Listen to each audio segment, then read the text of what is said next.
Hey gamers, Blindy here.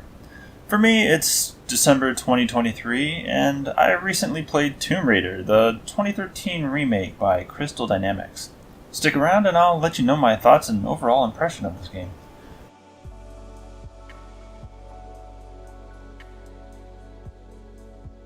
So, if you're unfamiliar with the history of Tomb Raider, the first game released in 1998 on the original PlayStation, developed by Core Design, a small British company that was eventually swallowed up by Eidos Interactive.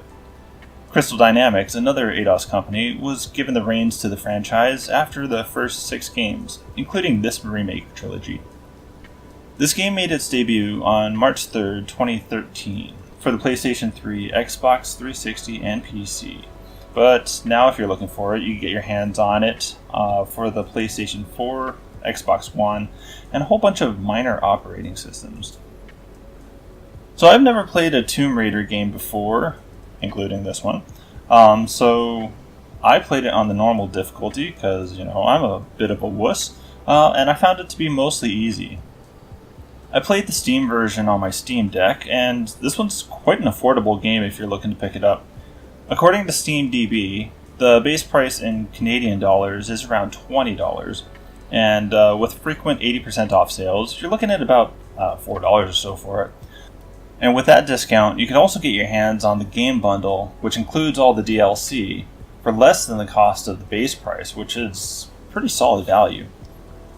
And if you're curious, this title is pretty small, so it comes in at just over 10 gigs or so. Speaking of the Steam Deck, this game is verified on it, and I had no issues with compatibility while I played it.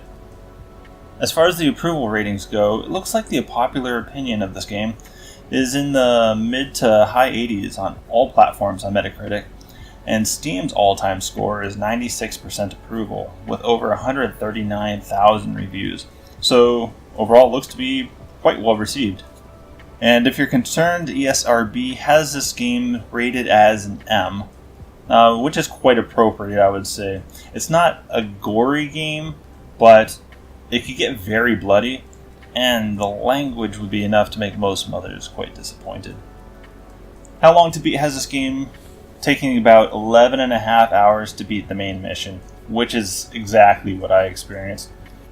I finished the game with around 65% completion, so there's definitely more to explore if you're the type that feels compelled to go after everything in the game.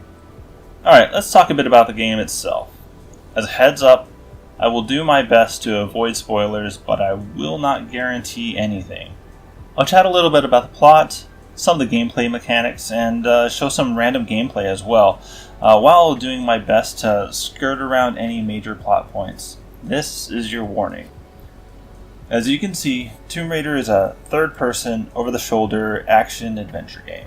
It has become quite a popular style in the last decade or so, but, if it ain't broke, don't fix it. In this remake of the original, Lara Croft has changed quite a bit.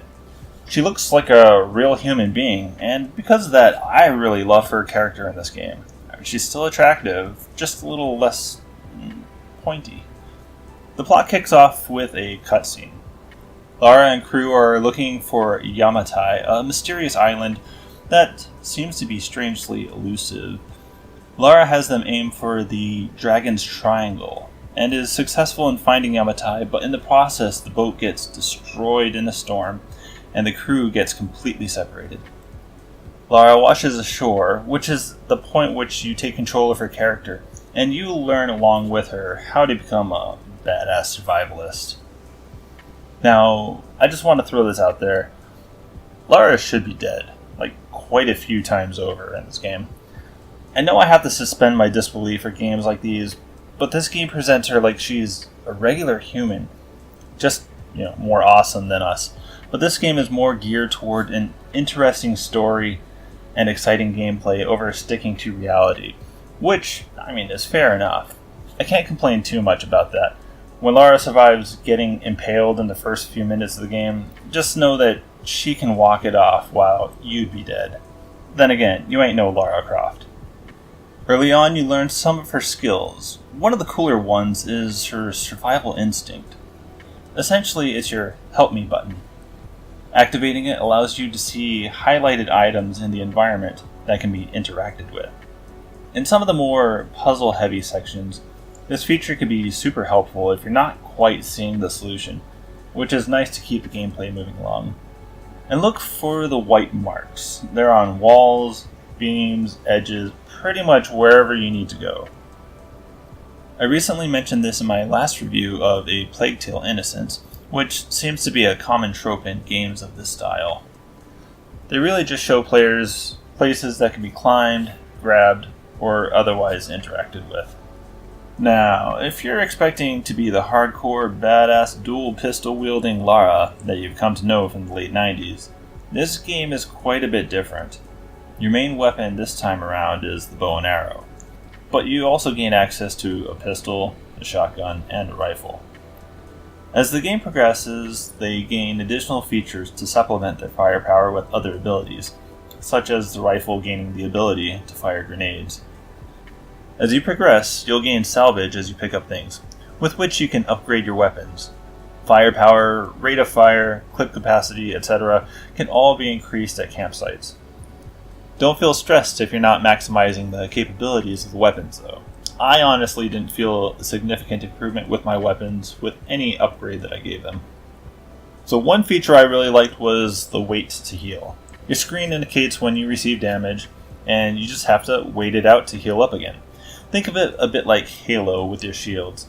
With this system, your HUD is clean. You don't have to keep an eye on your health bar or number or hearts or anything like that. If your screen goes to black and white, you're about to die. Be patient, wait a few seconds, and you're good to go. And this game is a looter. It has stuff everywhere, and you can see a lot of it on the map. I mean, really, there's crap everywhere. It reminds me a bit of Assassin's Creed with a map covered in various icons of things worth discovering. There's optional tombs, diary entries, trinkets, and more. You can add a few solid hours to your runtime by trying to collect everything. Right, so back to the plot. So the Dragon's Triangle, it's like the Bermuda Triangle, just more Japanese, is essentially a perpetual mystical storm that destroys any craft that gets near the island. Arriving safely is nearly impossible, and escaping seems to be straight up impossible. The inhabitants of the island are stranded survivors themselves, who have created a cult, because of course, followers of Himiko, the island's former queen, whose soul will be resurrected if they could find the right successor, or something like that, I guess. So they steal Sam, one of the boat's crew members, and they try to use her to bring Himiko back. Yada yada yada.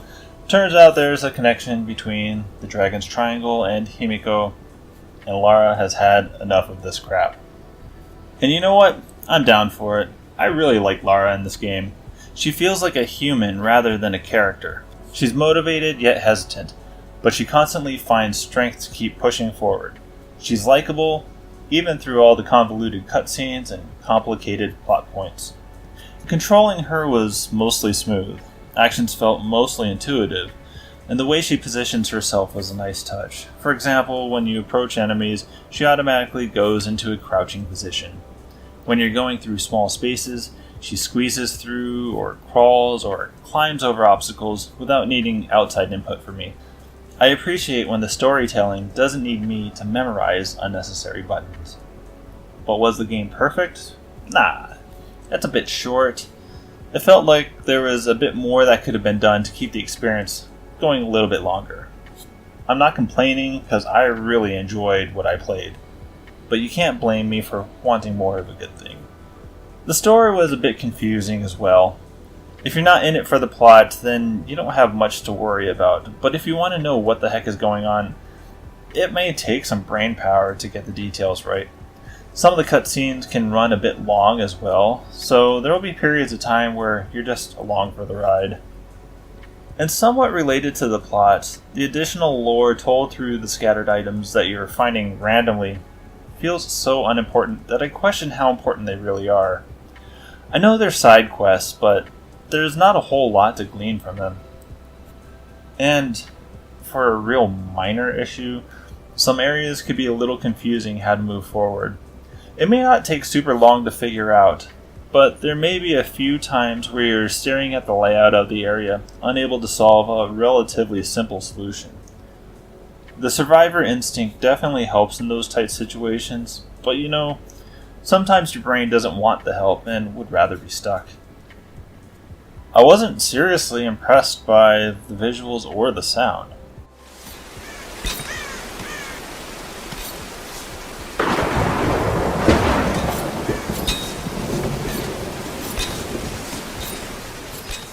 Everything looked good, but pretty much nothing stood out to me as being exceptionally eye-catching, which is fine, just a bit underwhelming. And the sound was good, but I like music, and the music was environmental, not thematic. It fits the mood, it puts you in the right mental state with each area, but you aren't singing those songs in your head 2 hours later. It was merely background music.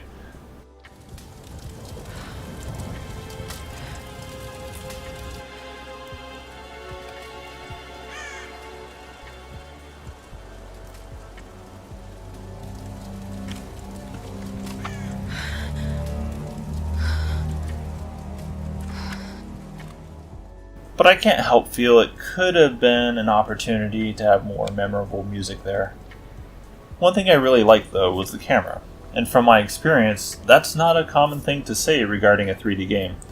If you needed the camera to move to see where you're going a bit better, for the most part, the camera knew where it needed to move to. If there was something that you needed to see, the camera shifted enough to make sure that thing was prominent in your field of view. It was really nice not having to fight with the camera pretty much at all in this game. On the other hand, I really don't like QuickTime events.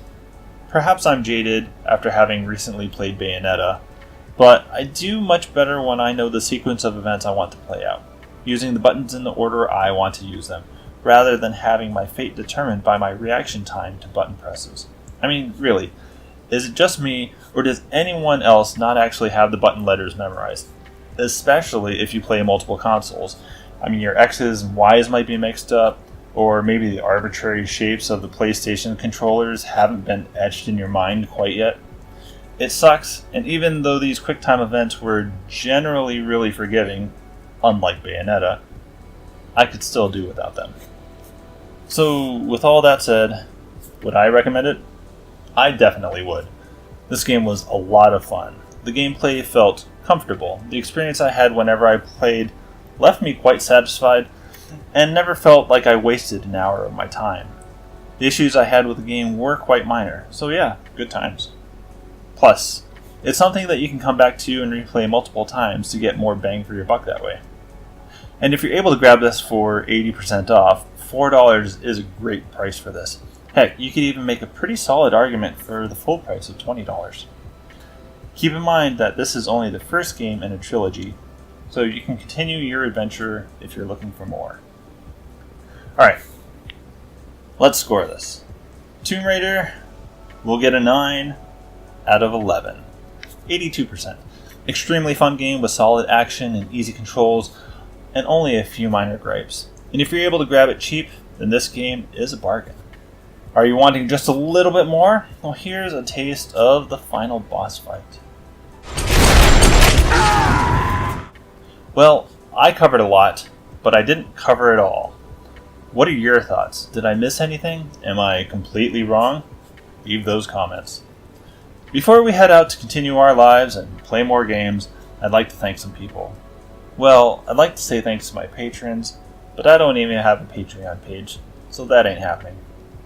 But if you want to connect with me, the best place to join me is on my empty Discord channel. I'll chat. I've got nothing else to do. And last but not least, thank you for watching. Yeah, you. Without you, I'm just a weirdo talking to myself, so thank you for taking some time out of your day and listen to me talk about Tomb Raider. Have a wonderful day.